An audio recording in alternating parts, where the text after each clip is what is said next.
This video contains excerpts from 6 mathematics lessons taped in 8th grade classrooms in the United States, Japan, and Germany. The first 3 are geometry lessons. The second 3 are algebra lessons. The lessons shown here are not those collected in the actual TIMSS Videotape Classroom Study, because the teachers who participated in that study were guaranteed anonymity. However, the lessons shown are similar to those taped for the TIMSS Videotape Study and are representative of teaching in the 3 countries. These lessons are shown to encourage discussion, but are not intended to prescribe how teachers should teach. Before viewing the videotape math lessons, Dr. James Stigler from UCLA, who directed the video study, provides us with a brief background. Dr. Stigler, you were responsible for the video study. Tell us about it. The TIMSS video study was conducted in 3 countries, Germany, Japan, and the United States. It was really a very simple study. We took national samples of 8th grade mathematics teachers in each country, and we videotaped them teaching in their classrooms. We had 2 goals for this study. The first goal was to find out how we teach mathematics in the United States. Actually, up until this point, we've had very little detailed information at a national level about what teachers actually do in the classroom. Our second goal, of course, was to find out how they teach mathematics in other countries, particularly in a country like Japan, where we know that student achievement levels are very, very high. Of course, teaching is not the only factor that would account for high student achievement in a country like Japan. But we believe that teaching is very, very important for achievement, and that's why we wanted to do this videotape study. How was the study conducted? The study was conducted over about a 7-month period. We had 1 camera person in each country traveling around from place to place, shooting in a different classroom every day or 2. The participants in the study, the teachers, were selected at random. First, we selected schools at random across these 3 nations. Then we selected 8th grade teachers in each school at random. And finally, we randomly selected the math period that that teacher taught that was going to be included in the study. Is there anything we should know about your findings that would help us understand the lessons we're about to see? Well, I think that some general findings would be very useful. First of all, the goals that teachers have for these lessons are very different across countries. German and American teachers, on one hand, have a very different goal than Japanese teachers. We asked teachers, what was the main thing you wanted students to learn from this lesson? The majority of German and American teachers said they wanted students to learn how to solve a particular kind of problem. So they stressed skills. Japanese teachers, on the other hand, tended to stress understanding. They said, we want students to understand some mathematical concept or principle. Now, because of these different goals, lessons appear to follow a very different script in these countries. In German and American lessons, we find that they generally are divided into 2 parts. The first part is where the teacher explains or demonstrates how to solve the kind of problem that the teacher wants the students to learn how to solve. So in the first part of the lesson, the teacher might work an example at the board or work an example collaboratively with the class. Then in the second part of the lesson, students will be given time to practice what the teacher had taught them. Japanese lessons proceed in the exact opposite direction. They tend to start with a very challenging or rich problem, and the teacher will say, think about this problem and see if you can think of a method for solving this problem. Students will then work on their own or in groups for the first part of the class period. After that, the class gets back together and the teacher will ask various students to share the methods they came up with for solving the problem. At the end of the lesson, the teacher will try to summarize or bring everything together in order to highlight the particular mathematical concept or principle that the teacher wanted the students to understand. I think it's very helpful to know how the lessons flow in order to begin watching these lessons. What do you think we can learn by viewing and discussing these examples? I don't think you can learn what's the right way to teach. That's not the goal here. The goal here is to use these examples to help you think about the way we teach in the United States. So by studying teaching in Japan, by studying teaching in Germany, it helps us to more clearly see our own teaching, to see that it's really just one alternative form of teaching and that there are others. So really that's the goal, is to help us understand and discuss and to begin to be able to talk about teaching in ways that would be useful when we go about trying to improve it. Great. Let's take a look at the videotape. Okay. Please note that the subtitles in this videotape are literal rather than idiomatic translations of the dialogue in each lesson. They provide the gist of the dialogue and are not intended to capture everything said. There are approximately 23 students in the class. They are sitting in 5 rows. One student is sitting at the front behind a large desk facing the other students. There is a large chalkboard on the front wall. What is the angle that is vertical to the 70-degree angle? Vertical angles are formed by what? Don't get it. When I intersect lines, I get vertical angles, right? Look at your definitions. I gave them to you. You have them there. You can look them up.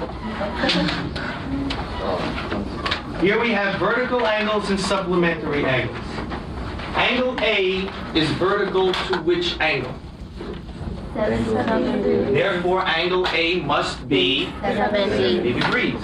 Go from there. Now you have supplementary angles, don't you? What angle is supplementary to angle B? Angle A. B is, and so is C. Supplementary angles add up to what number? 180. 180 degrees. So if you know one is 70, the other one has to be 110. 110. Go from there. Okay, you have all your information. So we already figured these out. We have the measure of angle A is 70 degrees, B is 110, and C is 110. We know that. What information are we given in the second problem for D? Okay, two things. You have 53 degrees. What is the other angle I've indicated in there?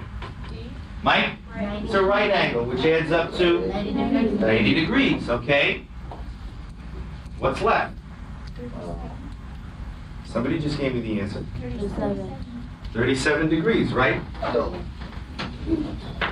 Why 37 degrees, Jamie? Carrie?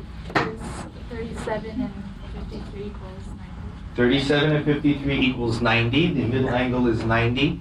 And why do they all have to add up to 180? Because it's a Veronica? What is this angle called here? A straight? Straight angle. And the straight angle adds up to 180. Okay, you think in a couple of minutes you can figure out the rest of them? Students begin working on problems on their own. After realizing many students are having difficulty with 2 problems in particular, the teacher helps them as a class. Then the teacher turns to the homework. The students take out a worksheet which was assigned earlier in the week.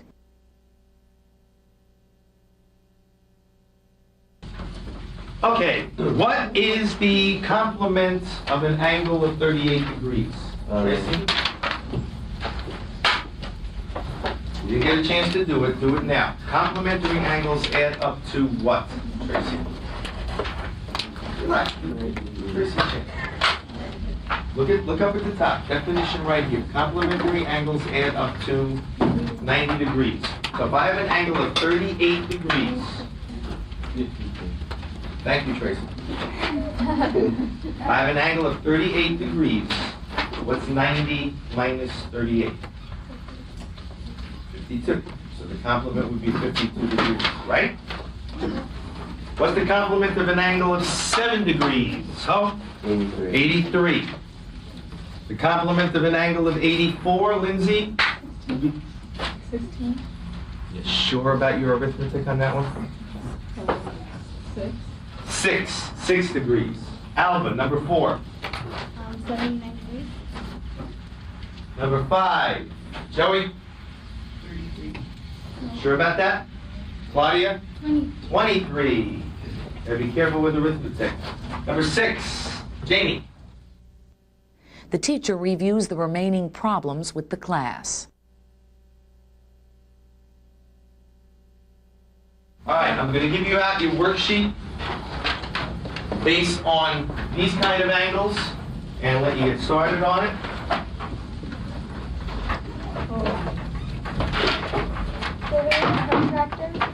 You will not need a protractor. This is going to be by observation, just like the warm-up.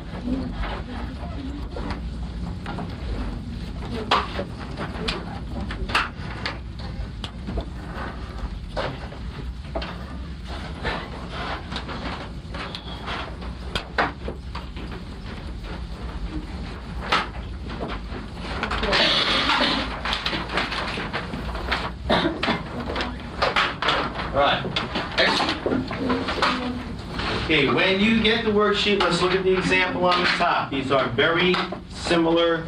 You didn't get one? We need two more.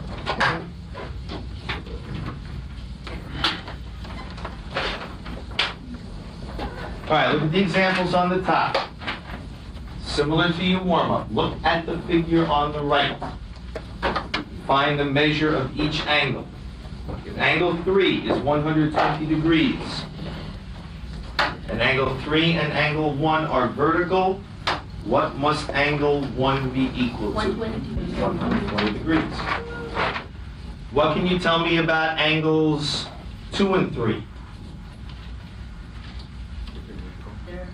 2 and 3 are not vertical. 1 and 3 are vertical. 2 and 4 are vertical. 2 and 3 are supplementary. So if 3 is 120, what must 2 be equal to? 60. If 2 is 60, what must 4 be equal to? 60.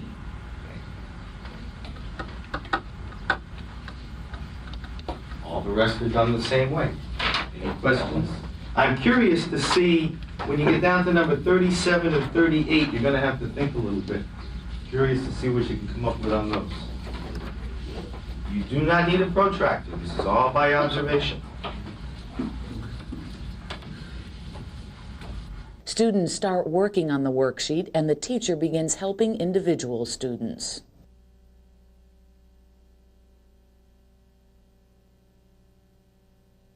No,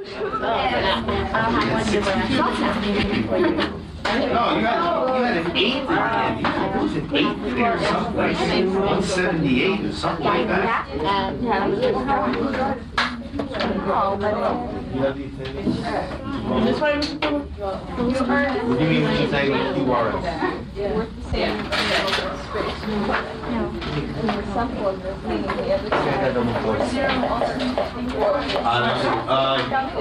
Yes, somebody came in first period.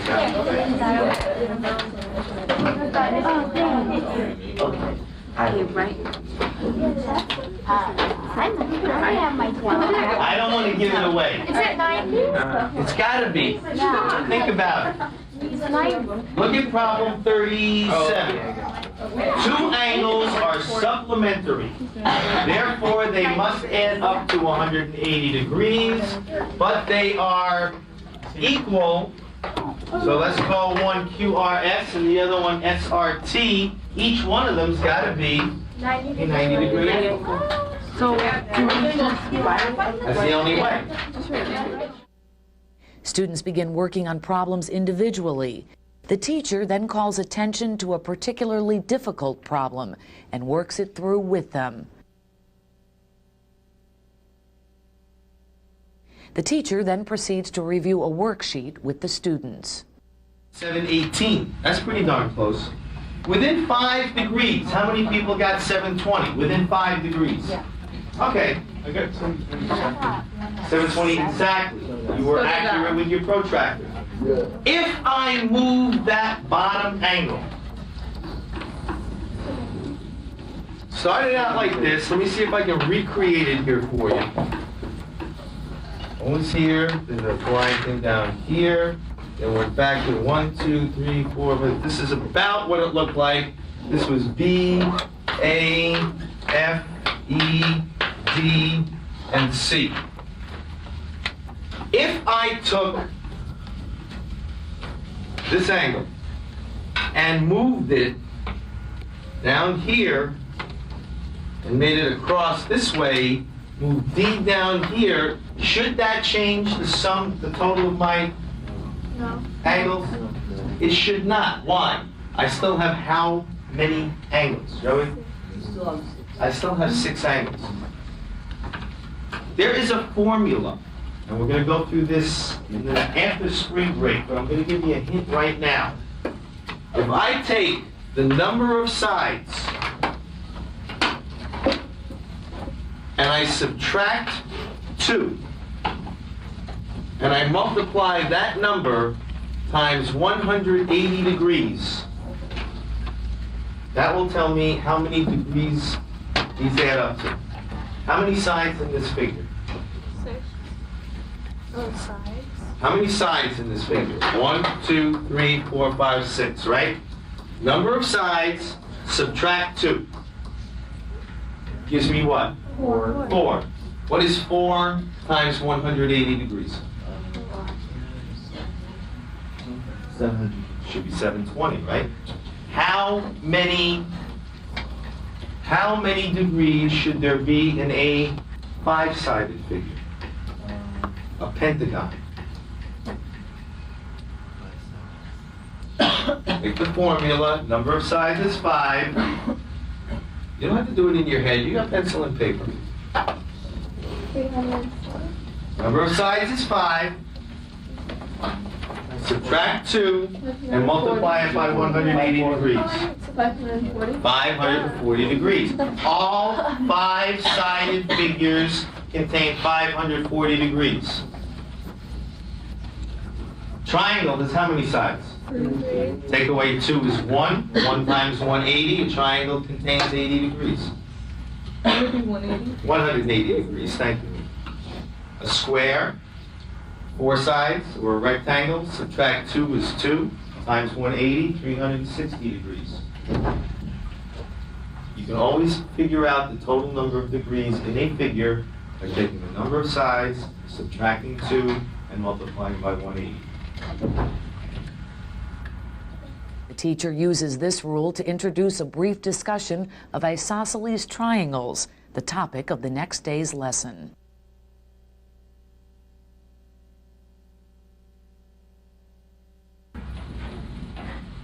Tomorrow we're going to go over triangles. Friday, tomorrow I will introduce triangles. We're going to review for the quiz. Your quiz on Friday will contain complementary angles, supplementary angles, vertical angles, and that's about it. Next week we're going to finish this unit. I want to finish the unit. Let me finish, and then you can ask or tell me who's going on vacation early or what. Next week I want to finish the unit because I don't want to continue the unit past spring break. The unit test next week will be on Thursday because I'm afraid some of you may be leaving early for vacation and will not be here on Friday. The class ends with students working individually. They get a quick review of rules and definitions regarding triangles and discussion of an upcoming quiz and field trip.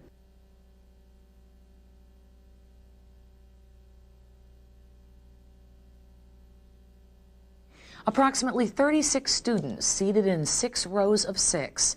The teacher's desk is at the front of the room with a large chalkboard on the front wall. A computer is set up at the front with a large TV monitor for all the students to see. There is a second teacher standing in the back of the classroom.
あるいは高さの三角形はこのように全て同じだよという勉強をしました。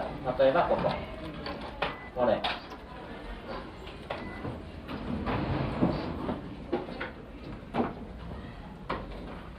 これは、全て高さが同じになるから面積が等しくなるよという勉強をしたんですね。これを元にして今日は勉強です。The teacher moves toward the chalkboard, reaches for chalk and a wooden triangle. Students get out their notebooks and get ready to take notes.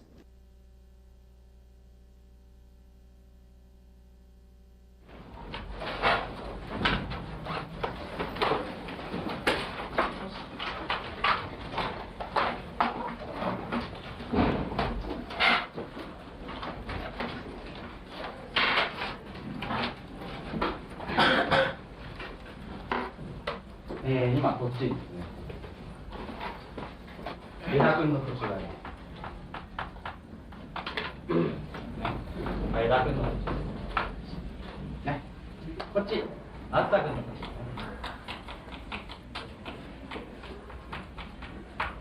あ、こういう土地があったとしても。で、はい。でこの2人の境界線がこう曲がってるんですね。まっすぐにしたい。この辺でいいかな。はい、いいですか。じゃあ今日の勉強終わりますね。あさくこの辺にが。ダメ。どの辺がいいですか。いや、もっちこっち。どの辺がいい。もっとこっち。エラ君この辺でいいですか。ダメですか。じゃあどの辺ならいいですかね。すみさんどの辺ならいいと思う。大体ちょっとやってみる。大体予想。この線とこの線の間になればいいんじゃないかな。予想がですね。他の人はじゃあちょっとノートにねこういう図を書いて面積を変えずにこの形を変える方法をちょっと考えてみます。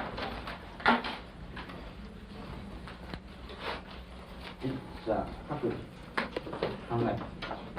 時間は3分ぐらい。まず1人で3分間。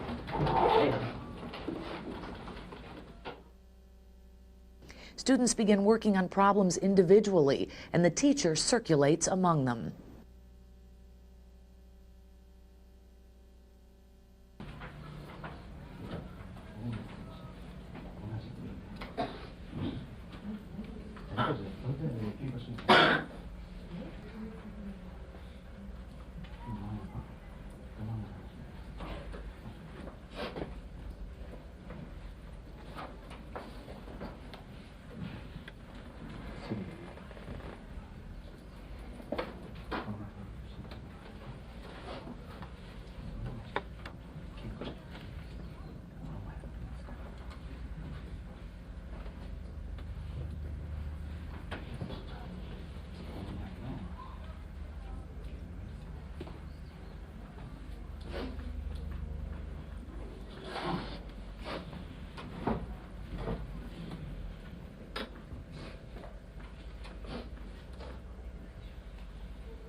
じゃあ3分経ちましたので、考えついたという人は石川先生のところに行って、友達と相談したい人は友達と相談します。で、ここに一応ヒントカードを置いておきましたから、それを参考にしたい人は参考に。それでは、3分で、ちょっと考える友達あるいは自分でやってみてください。はい。Students get up and start moving. Some discuss in groups. Others look hint cards. Still others talk with the teacher. During this time, the teacher identifies 2 students to present solutions to the class. Those students start preparing their explanations on the board.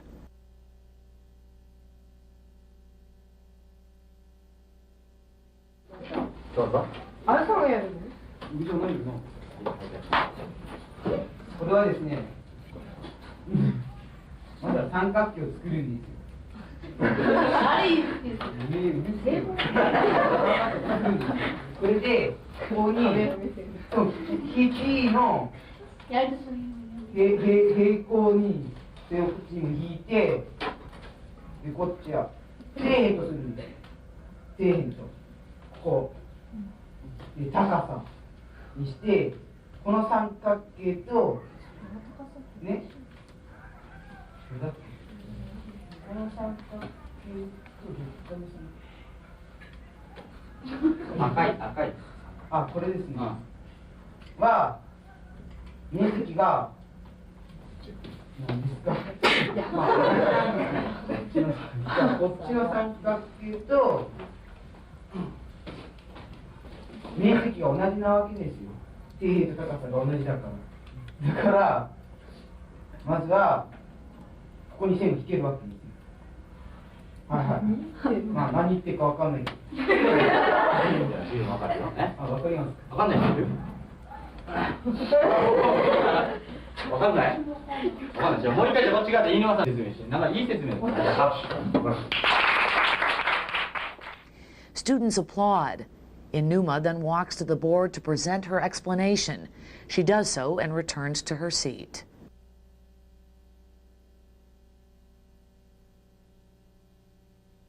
見にくいからきれいに。この三角形とこっちの赤い三角形、この三角形とこっちの黄色い三角形の面積は同じですから、まあこうまっすぐになるようにしたんですね。ここの角がなくなるように書く。するとここが直線。こうやってやったら。こうやって引いてよ。こっちに引けた。両方できた。はい、いいです。ではですね、次に、これを元にしてですね、四角形。もちろんこうやってずれてもいいんだけど、まあ一応、名のない四角形。この四角形を面積を変えずに三角形にして四角形のこの形を面積を変えずに三角形にしてはい、じゃあ3分間自分なりにやってみてはい、Students begin working individually. After 3 minutes, the teacher asks that the students who are done go over their work with the other teacher. Those who have not finished should look at the cards, ask the teacher, or work in groups.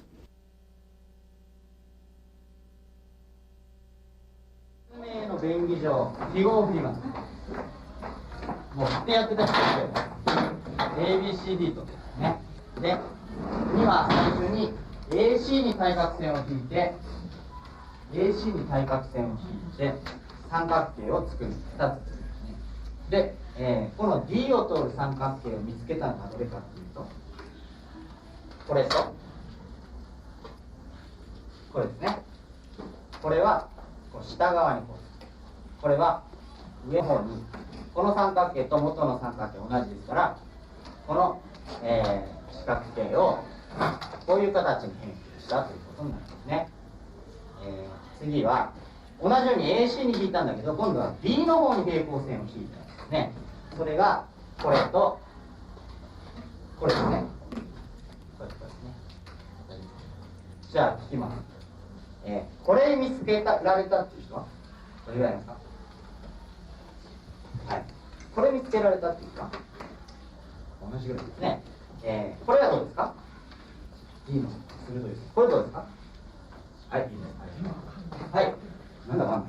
こっちは今度 BB の方にしてすると同じようにこれ BD に引いて頂点 A に平行線を引いたものはこれとこれですね。こっち側に作る三角形と上の方に作る。あとは BD に線を引いて C の方に平行線を引いたのはこれとこれだ。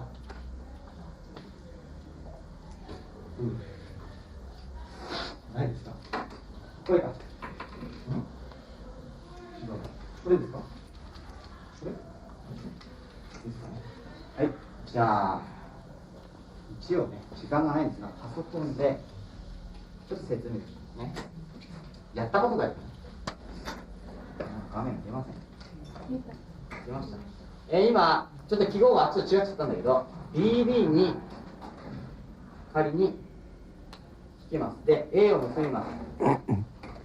平行線ができました。2本の平行線すると、この三角形と面積が同じものはこういうふうにいっぱいあるんですね。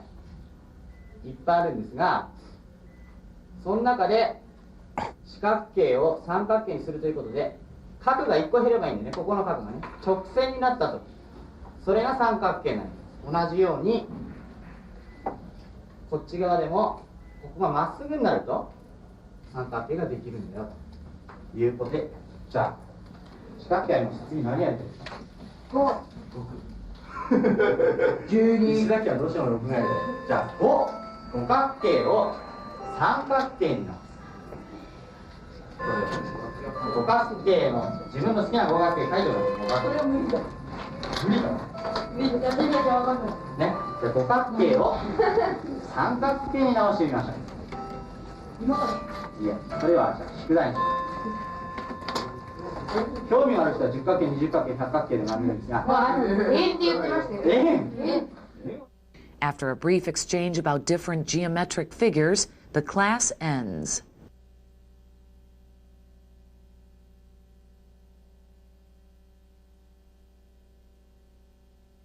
There are approximately 24 students in the classroom. They are sitting in pairs at 2 student desks arranged in 4 rows. There is an overhead projector and screen at the front of the classroom. The class begins with a review of the homework. One student, Wilma, is chosen to come to the front of the room to present her solutions to the class using the overhead projector. She has just presented a model solution to a homework problem. The teacher is standing at the side of the classroom.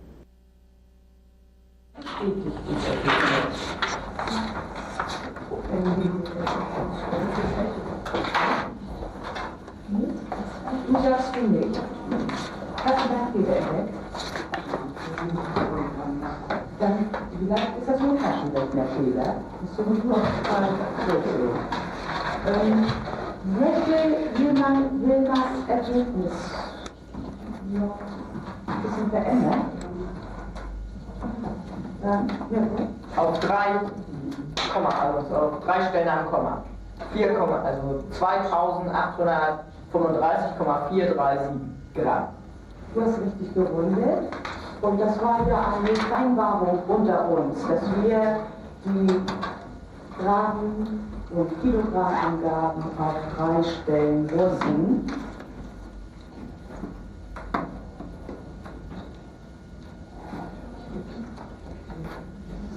Ja, nun kommt Gramm oder Kilogramm? 3,7. Guck mal, da kommt schon deine berechtigte Frage, Lutz. Gramm. Kannst du ihr auch eine Erklärung geben? Ja, weil 3 hoch 3 wird immer auf 3 Stellen hinterm Komma gerundet.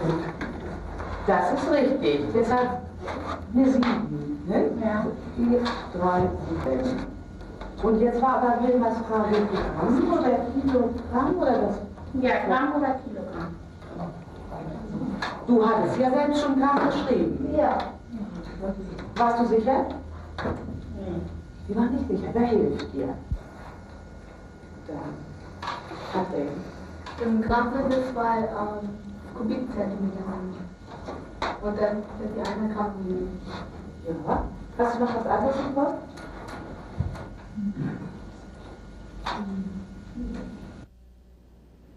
The class goes over a total of 3 problems. Wilma presents the solutions for all three as her classmates comment on her solutions.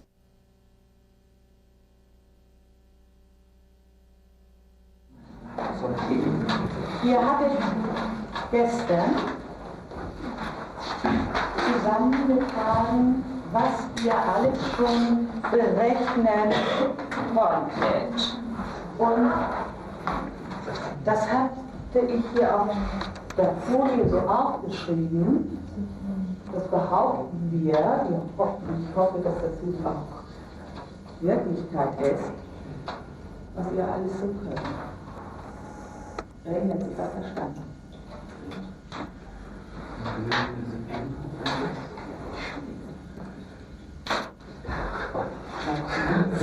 Wir können die Oberfläche als Wahl nehmen. Ja. Ja, richtig. Wir können die Masse eines Quadrats berechnen. Und da seht ihr genau, dass ihr das wieder getroffen habt. Gehen wir zum ersten zurück. Ihr habt im Kopf, wie ihr die Oberfläche eines Quaders berechnen könnt. Okay. Wir haben mit der Formel O gleich A mal, in Klammern A mal B plus A mal C plus B mal C, 2 mal 2 mal 2. The teacher then reviews the formulas for volume and mass. Following this, the teacher indicates they will learn a fourth formula and introduces an exercise related to it.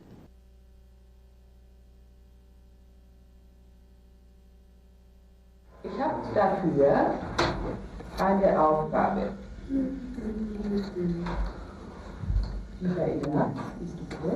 Ja, ein Eisenblech, O gleich 7,8 Gramm pro Kubikzentimeter von 0,5 Meter Länge und 20 Zentimeter Breite wiegt 3,900 Kilogramm. Rechne die Höhe, Klammern Dicke des Bleches.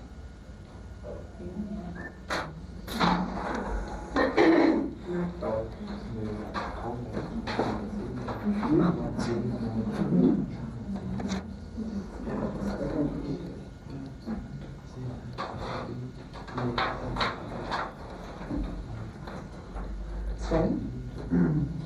Formel gleich A gleich M durch O durch A durch B. Das sind deine Gedanken schon sehr weit. Ja. Was hättest du gedacht? H gleich. Ja, du willst doch schon dasselbe. Ihr wollt im Kopf die Formel schon umstellen. Vielleicht machen wir das erstmal langsam, damit jeder diesen Gedanken versteht. In unserem Dreierschritt gegeben, gesucht und rechenfähig. Wer traut sich das vor? So geht es. One student, Lutz, volunteers. He walks up to the board. As Lutz is working on a problem at the chalkboard in front of the class, some students have their hands raised.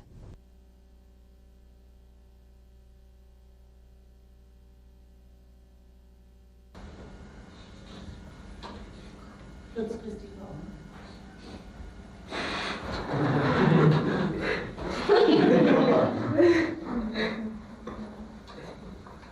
Einige wollen nichts sagen. Also? Ich würde das nach Zentimeter umstellen. Gibst du ihm den Grund an? Ja, dann sind das noch ein bisschen größere Zahlen und oben werden auch relativ. Kannst du nochmal sagen? Also ich würde das nach Zentimeter umrechnen, weil man das besser berechnen kann. Weil die Dichte auch hier im Grad von Kubikzentimeter angegeben ist. Ja. Ich habe es in Dezimeter übergeben, weil da Kilogramm angegeben ist. Das war richtig. Ich würde es in Dezimeter umwandeln, weil da Kilogramm angegeben ist. A, wer sagt so hier? Ja, man kann so auf einen Zentimeter umwandeln, A und B, und dann rechnet man A in Gramm um. Beides ist möglich. Du sollst dich entscheiden.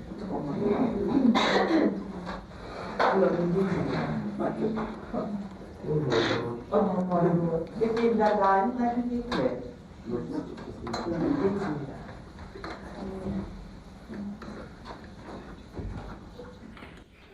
Lutz continues to work on the problem. The teacher then asks another student to take over for Lutz. Different students take turns working out the problems on the board, with the rest of the class watching and providing comment. Then the class arrives at a solution.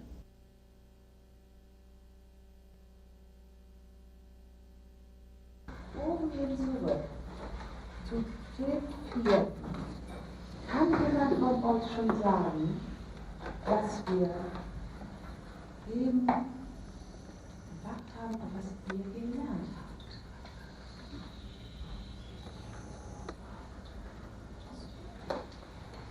Michaela. Wir können Länge, Breite und Höhe eines Pfeils berechnen. Ja, als Voraussetzung müsste aber etwas ja mit eben sagen. Wir können die Länge, Breite oder Höhe berechnen. Von der Länge, Breite der Höhe, die Masse und der Grundfuß. Du meinst das Richtige, wir hören es nochmal deutlich. Von hinten, persönlich. Was? Also, wir können die Länge, Breite oder Höhe eines Pfeils berechnen, wenn wir die Masse und die haben. Richtig. Ich fasse das hier ein bisschen knapper zusammen und schreibe da, wir können die Massenformel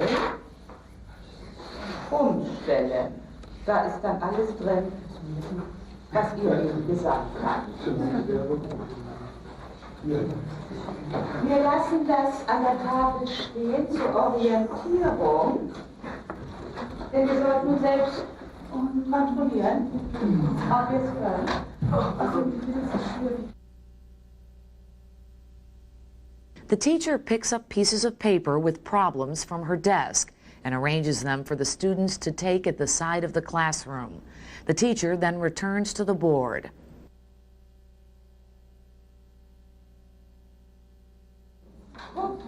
Noch einmal hierher. Es ist wichtig, dass ihr diesen Schritt nicht vergesst, dass ihr die Einheiten in Klammern hinschreibt, sie kürzt und dann zum Schluss die Einheit wirklich des Ergebnisses findet. Ja, hier sind die Aufgaben. The students begin working on the problems individually. The class ends with the teacher assigning homework.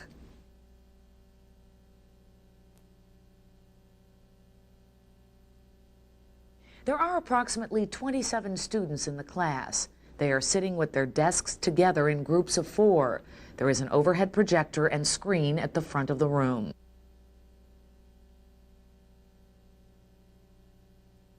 The class begins with the students working on warm-up problems individually. The teacher is circulating among them.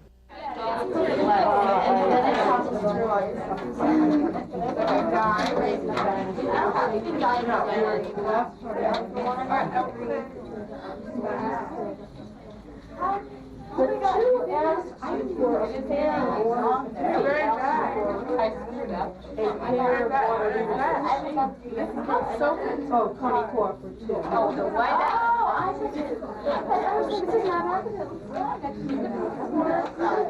What did you get? 3x a minus 3 minus 14. No.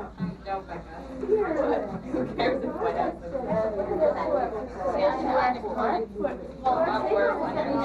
How did you get that? How did you get that? Because B minus 2B is negative B. Negative C minus 3C. B minus 3. Well, I'm right. You want to set it? It's a birthday card. No, we're done. Here's a girlfriend. She's got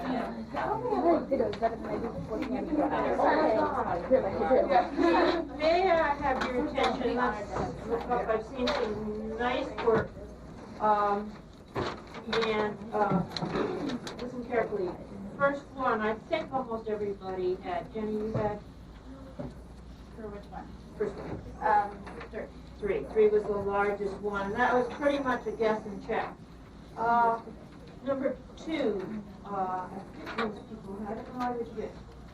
I got 4. All right. And as I walked around, I saw that most of you had it. Anybody want to ask about that? All right. 3 was a little trickier. Jerry? 2 and 6. Almost, but read the directions. It says A is greater than B. 6 and 2, yeah. A lot of math is just reading the directions carefully and understanding it. All right, last one. A number of you got eventually with a little bit of a hint. Deanna? 2x to the a minus b minus 4c. Right, how'd you get it? Well, when you divide, you subtract the exponents. All right. 2a minus a is a, b minus 2b is negative b, and negative c minus 3c is negative 4c. Great. Question? Anybody get 4 down and 4 right? Good job.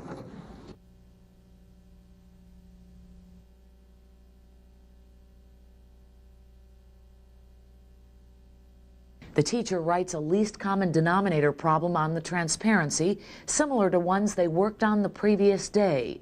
She also passes out homework for 2 nights. Okay, let's have least common denominator. Mommy. X squared minus 49, and what's your numerator, Mom?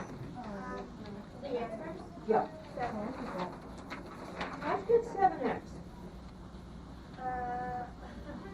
Because to get from x minus 7 to x squared plus 49.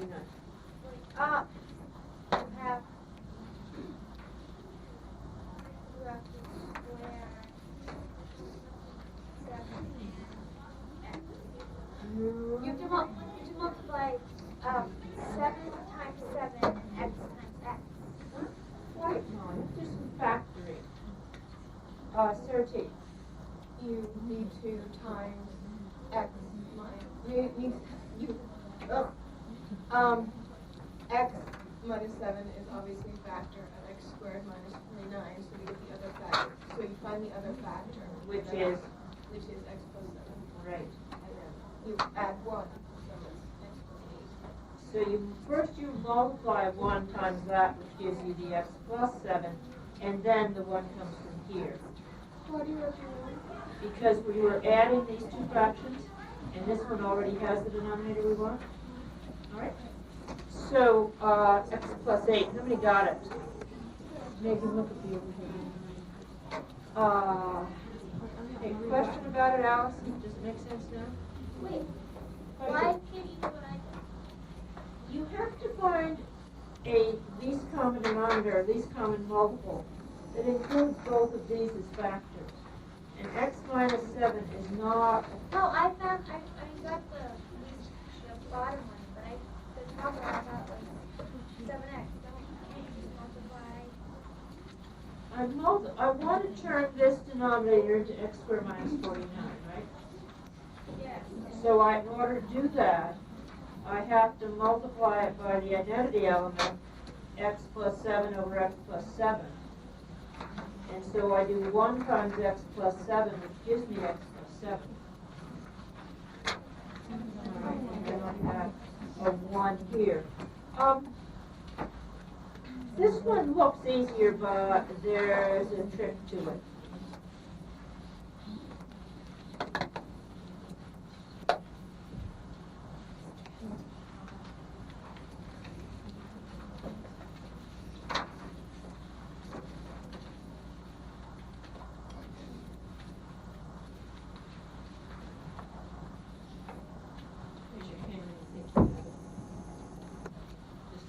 small, something that people tend to forget.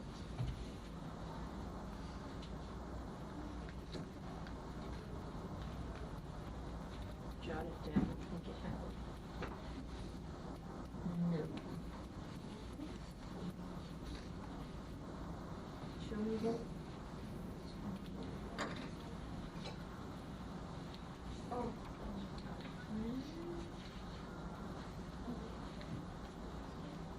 It seemed, I think it's right. Is it, did you get -1 plus 3 or 3 minus x?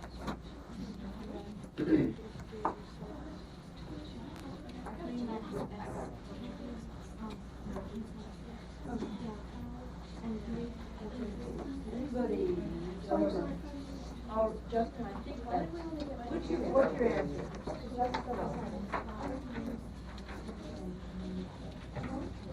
Anybody? He has it, or she has it, I haven't seen it yet. I didn't read that. All right, x plus 3 over x plus 6. Y. All right. Subtracting is the same as what? Adding the opposite. So this is the same as that. Right? Now, our denominator is the same, and your denominator is just like a label, so your denominator remains x plus 6. And from there, where do we go, Raj? Do 5 plus -2, which is 3, plus x. Plus x. Oh, Alexa. Why wouldn't you have to make the x -2 if you were... Because it was negative, and the subtraction right. makes it the opposite.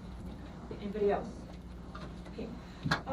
For the remainder of the period, there are about 5 things that I would like you to work on in the following order.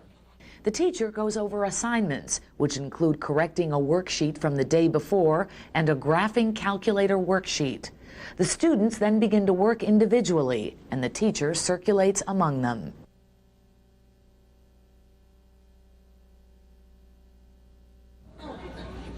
Is this making sense to us? Yeah. What'd you get? Why is that 12? I have a question. When I graph this one, the parabola, it goes down, so I can't see the left one. Okay, there's a way to fix it. Press window. Now, if you want to make your y minimum lower so that that vertex will show. So arrow down to y min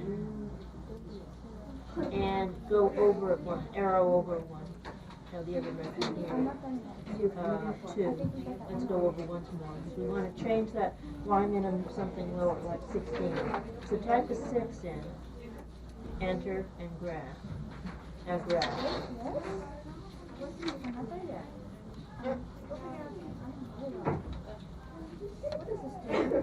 Yeah. And if that isn't right, keep playing with the window.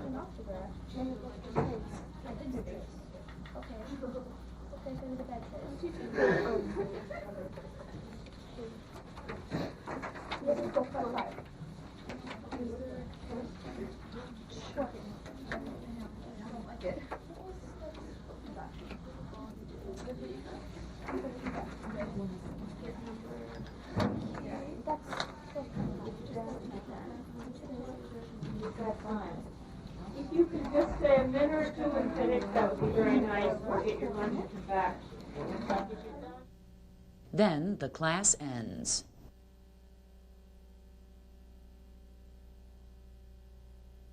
There are approximately 36 students in the room. They are sitting in 6 rows of 6. The teacher is standing behind his desk at the front of the room. On the front wall is a large chalkboard.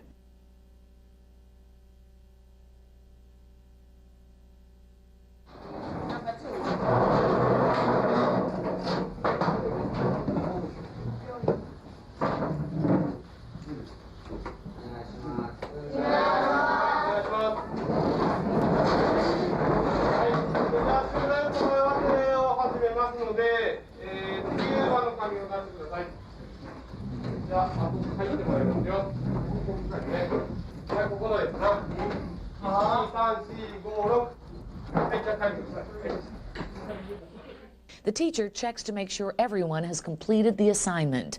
The 6 students write solutions to the problems on the board. The teacher and class discuss.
Students begin working on the problem individually.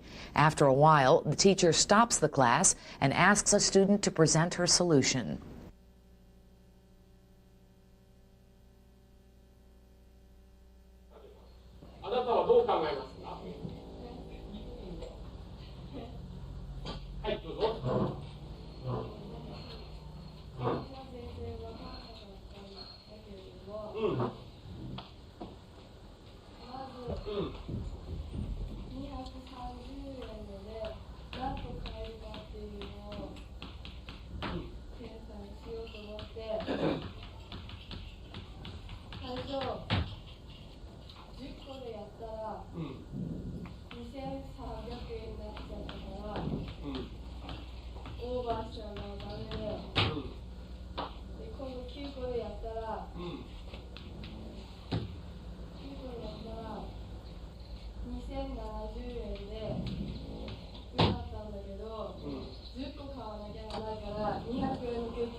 The teacher asks other students how they solved the problem.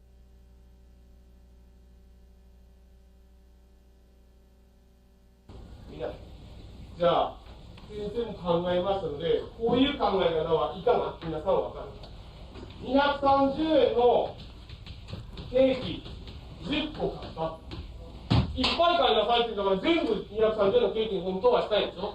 お金はいくら必要なの？ 2300円本当は必要なんだよね。でも200円足りない。200円が足りない。足りないからこの人は何を考えたかというと、2300円よりも30円安いケーキ買う。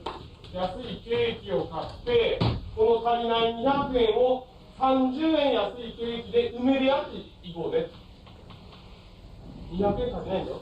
でも230円じゃなくて30円安いケーキを買ってってやろうね。30円売るわけだ。1個ごとに30円売ってる。210円足りない分を30円安いケーキ何個買えば埋めれる？その足りない分を。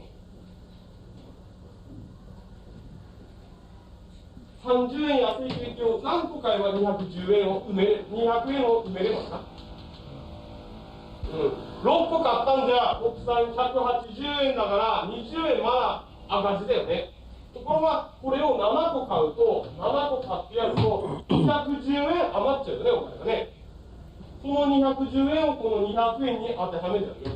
30円安い200円のケーキ7個買えばいいし、そうするとこっちは3個で6個でやった人にな。いいだろうな。初めから10個買ってしまう。200円足りねえから足りねえ分を30円安いケーキで埋めてしまおうね。7個買えば埋めれるから、こっちは3個で。いいことだね。じゃあ、ちょっと聞くと、はい、いいか。どうやって考えたの、こっちは。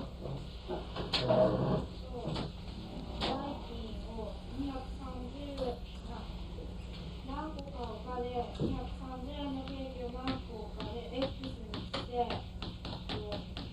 200円の方は10個買わなきゃいけないので、10マイナス X にして、で、代金は230円を何個買うかで、230円の方は 230X で、200円の方は200括弧10マイナス X になって、で、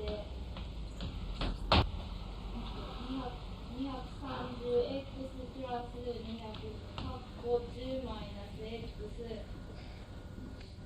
小なりマイナス小なりイコール2100円で公式をする。はい、これが不等式だって言っていました。はい、分かった意味。完璧、理科の説明で俺よりよく分かった。はい、ちょっと理科の説明で分かったんです。1人、私だけ、2人、3人、4人、あと4人か、5人。はい。じゃあ、ついでに説明してね、よく。もう少し分かるように、もう少し多くの人が分かったよっていうふうになるように説明してもらう。説明の仕方がいいよ、これ。はい。どうぞ。The teacher passes out a worksheet and works through it with the class. The discussion of the worksheet continues.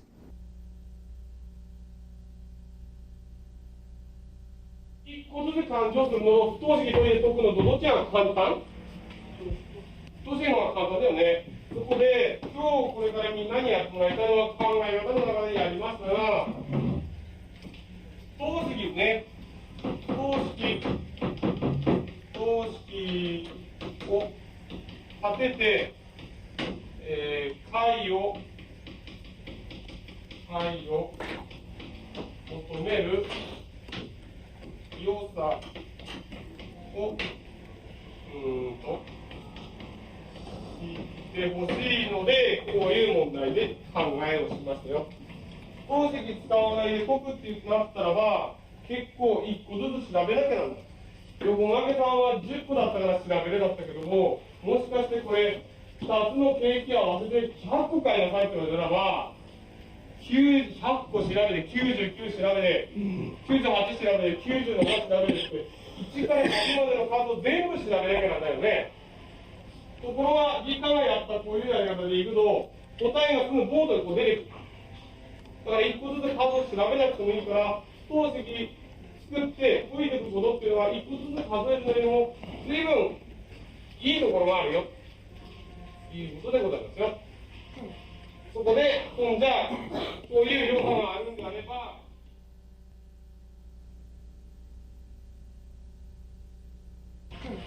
そこでじゃあそういう予算があるんであればいうので、右側に問題が2つあります。今度はリンゴの実がこれで20個買ってください。1個ずつ数えるととんでもない大変なことになりますよ。今やったケーキの話と同じようにして自分で不等式を立ててリンゴ何個まで買えますか、あるいは下の問題だと梨何個買えますかという問題を不等式立ててトイレで解を探してみてごらん。1個ずつ探すんじゃ大変だから不等式を立てることの良さがいくらかでも分かったかなという部分でじゃあ不等式立てて自分で解を探してみてごらんということだからね。いいですか？はい、じゃあそれじゃあ、書いてない人は書いて、それから問題の1番、自分で同じようにして一つを立ってみて解いてもらう。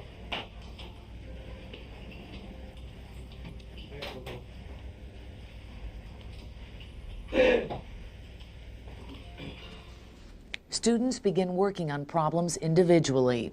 After about 11 minutes, the teacher goes over the problems with the class.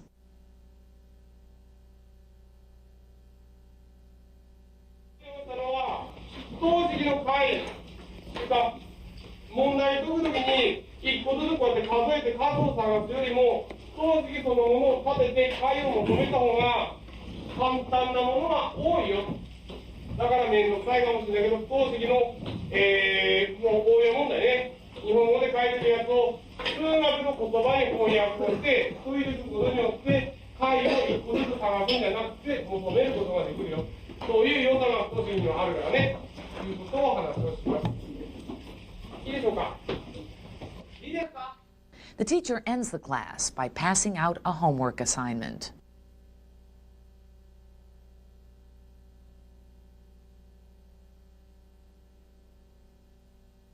There are approximately 15 students in the classroom. 9 students are seated along the right-hand and back walls. From the left-hand wall, 2 groups of students are seated in short rows. There is a large open space on the right-hand side of the room. There is a large chalkboard on the front wall. Ja, guten Tag. Arne, wolltest du tauschen? Ich meine, wir können dich auch hier vorne hinstellen mit dem Mikro. 8 hoch 3.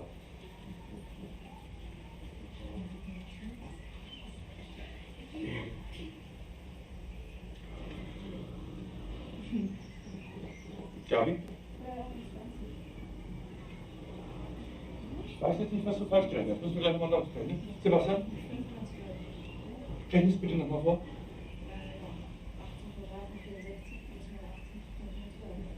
Ja, Gabi. Ja, einverstanden. Zweite Binomialformel. Da ist die Spezialistin, ich liege. Rede mir etwas. Guck mal, ich hab so ein Ding oben, die Mensch, red du doch wesentlich etwas. A minus B in Klammern zum Quadrat gleich A Quadrat minus 2AB plus B. Und 12% von 120.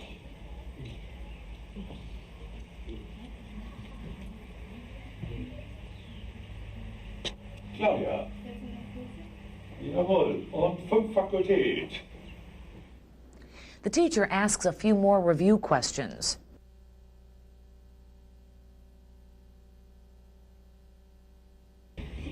Gesa, du bist dran. Ganz kurz, was haben wir in der letzten Zeit gemacht?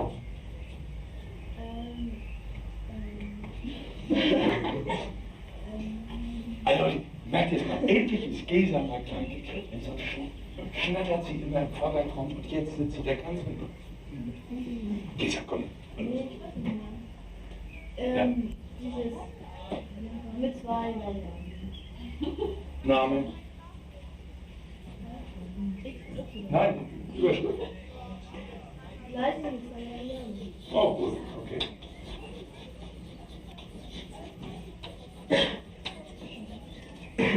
So, Anna, welche Methoden kennst du? Welche verschiedenen Methoden kennst du, um Gleichungssysteme lösen zu können? Also. Christian, gibst du mal ein Beispiel dafür?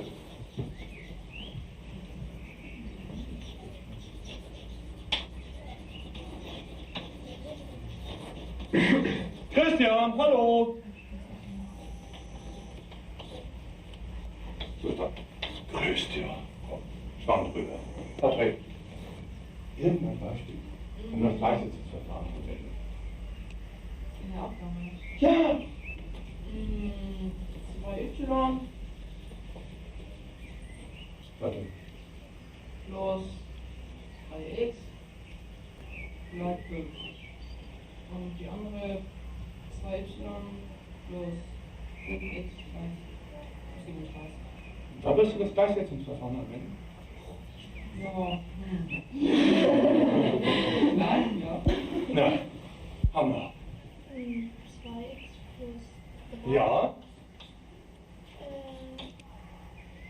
Hast recht. 3 minus 4y. Und jetzt? Ja? Mach weiter. Na, hast du nicht gesagt? Aber Sven, dann mach mal weiter.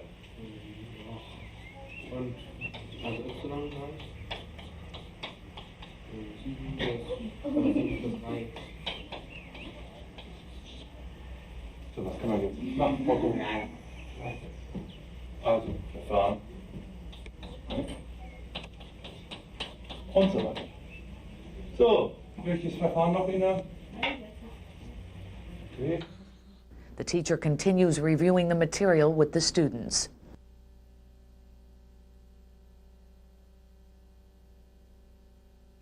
Okay. Aber ich nehme es ja nochmal eurer Befangenheit zugute, denn an sich hätten wir es ja besser wissen sollen. Wollen wir sehen.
Meldung, Patrick?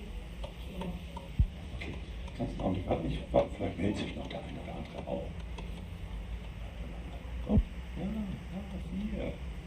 Das ist ja schon mal ganz angenehm. Ja, Patrick, verschließt du es mal. Ja, zuerst will man die Klauen ablösen. Willst du es auch selbst machen? Ja.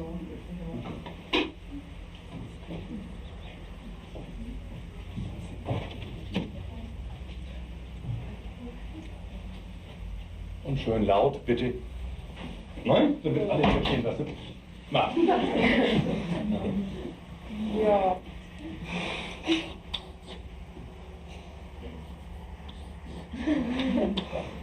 Hey. Also, das bleibt erstmal so. Und dann mache ich eben noch das Distributivgesetz. Ja. The teacher and students continue working on the problem. Students then copy what has been done so far in their notebooks and work on problems individually.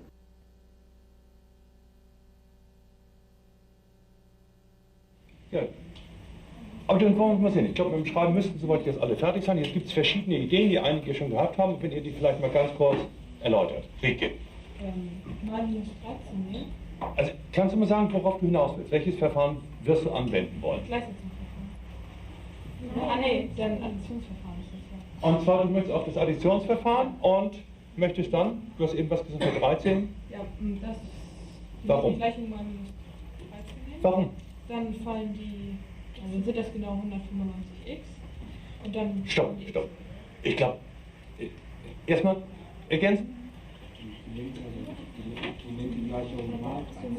Das wollte sie, glaube ich, ja. In die Richtung wollte sie. Sven, und wenn sie jetzt da im Kopfvortrag einen kleinen Fehler hat, das ist noch nicht entscheidend. Ich finde, Rike darf das dann einfach mal vorführen, wie sie sich das vorstellt. Ne? Wollen wir bis morgen warten?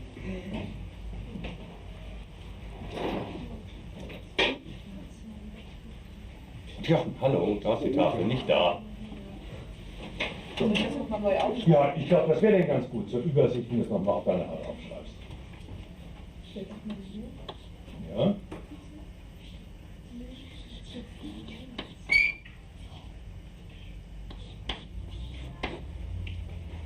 Wenn sie das so aufschreibt, Gesa, denkst du nochmal den Tipp, wenn man das Additionsverfahren anwenden will, wie soll man die zweite Gleichung aufschreiben? Nee, nein, darum geht es nicht. Nee. Mit dem sortiert, dass sie auch y, jetzt, sie hat oben geschrieben y nach der Zahl x, und das ist jetzt genauso in das.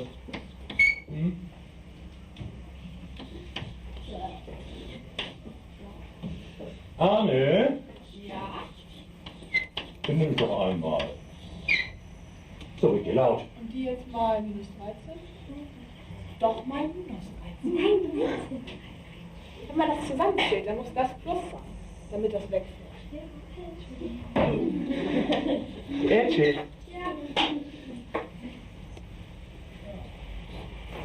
Oh, jetzt geht's los. Sven, hast was zu tun. 94 von minus 13. 94 von minus 13. The teacher continues going over the problems with the students.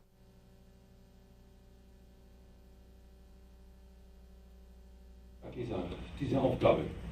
Ich würde sagen, so leicht war sie nicht, ne? Wie ist das denn mit so komplizierten Aufgaben? Wie musst du also vorgehen? Vielleicht fasst du es nochmal zusammen, bevor wir gleich abschreiben. Erst Klammer auflösen, dann mit dem Hauptnummern. Ja. Dann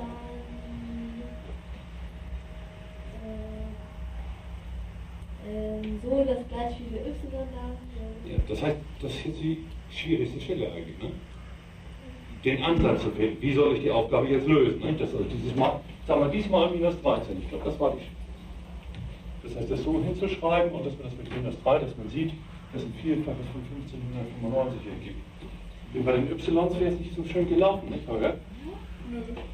Irgendwie so 94 stehen da und dann stehen 32 mit dem Manim, der wird in einen ganz schön großen Zahlbereich gekommen. Hast du also, du hättest es gesehen? Was? Wenn ich das nicht gesehen hätte, hätte ich die irgendwie gleichgesetzt.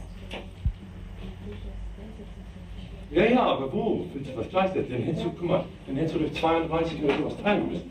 Hier. Ja, das wäre natürlich der. Und dann hättest du unheimliche Bruchrechnung gehabt, ne? Ja. Also immer nochmal dran denken, wenn es geht, kleine Brüche erzeugen, lieber ein bisschen größere Zahlen machen. Soweit alles klar? Dann würde ich euch bitten, ihr dürft dann auch nochmal selbst was versuchen, wenn ihr dann nachfragt. Und wir haben auf Seite 195 haben wir hübsche solche Aufgaben. Dies war die schwerste von allen, nur vorweg. Also ich finde, so die Aufgaben 12, 13 dürft ihr euch mal so zu Gemüte führen. 12 reicht auch erstmal. The teacher closes the book and puts it down. Students begin working on the problems. The teacher circulates among them. After about 8 minutes, the class ends.